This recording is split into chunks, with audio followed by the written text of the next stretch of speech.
জবা, আমি ওই ম্যানেজারকে বিয়ে করতে পারবো না। তুই একটু আমাকে সহযোগিতা করবি, আমি যেন শাহিনের কাছে যেতে পারি। হ্যাঁ, আমার ওই ম্যানেজারকে ভালো লাগে না। দেখ জবা, আমি শাহিনকে ছেড়ে বাঁচবো না। তুই একটু আমাকে ওর কাছে যাওয়ার ব্যবস্থা করে দে না। ওরা গরিব বলে কি মানুষ না?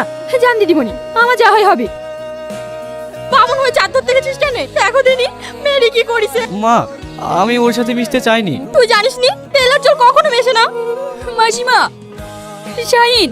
শ্রাবণী, তুমি এত রাতে? মাসিমা, আমি চলে এসেছি, আর কোনোদিন বাড়ি ফিরে যাব না। বাড়ি ফিরে যাবে না মানে? এ তুমি কি বলছো? মাসিমা, আমি শাহিনকে বিয়ে করে এখানেই থেকে যেতে চাই। তা কি করে সম্ভব? এক্ষুনি তোমার বাবার সব লোকজন এসে মেরে ধরে সব শেষ করে দেবে। শ্রাবণী, তুমি এক্ষুনি বাড়ি ফিরে যাও। আর যদি যেতেই হয় তাহলে আমার এবক তুমি কোনোদিনও দেখতে পাবে না। আচ্ছা মা, এখন আমি কি করব বলো তো? ঠিক আছে, ও যখন যেতেই চাইছে না, তোরা এক কাজ কর, বাড়ি থেকে দুজন এক্ষুনি পালিয়ে যা। মা, কি করছিস তোরা? তাড়াতাড়ি যা, শ্রাবণের বাবা আসলে তোদের শেষ করে দেবে। তাহলে তুমি? আমাকে নিয়ে তোদের চিন্তা করতে হবে না, তোরা সাবধানে যাস।